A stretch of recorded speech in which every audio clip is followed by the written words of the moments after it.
I actually found Nikki through Facebook. I was searching for support groups after going through everything with my son and his disclosure and trying to find my way through myself. I actually didn't find Nikki until after the sentencing, so we were at the end of the process, but I had no support the whole way through. My son was abused by my little brother. Once I found out about the abuse, I didn't know what to do. No one's prepared for that situation. You don't know what your first step is, how to respond. So Nikki was the first bit of support I had, the first person who understood, that could relate to what I had been through and the questions that I had and the fears that I had. It's devastating. I spent the next 2 years were a living nightmare. I had all these fears in my head and the popular misconceptions that victims have no option but to grow up to drug abuse, to criminal activity, to all these mental health problems.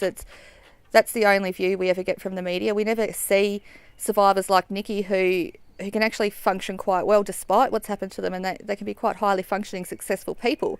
And I think we need to get that side of it out more, that victims are quite able to recover and lead perfectly happy, productive lives, but they do need that support again and the programs in place to allow them to do that. I could have cut back our recovery process by 2 years, I would imagine, just knowing that it's not a death sentence, knowing that it's not something hanging over his head that's going to destroy his life, knowing that he can recover, that there are other children out there. I mean, my son talks to me now about other children and he wants to help them. He wants to encourage them to talk to the police, and hearing him talk about it so calmly and upbeat and positively is just amazing, and we could have accomplished all that so much sooner if I had have had Nikki then. I told Nikki I'd love to volunteer my time. I'd love to help out in any way I can.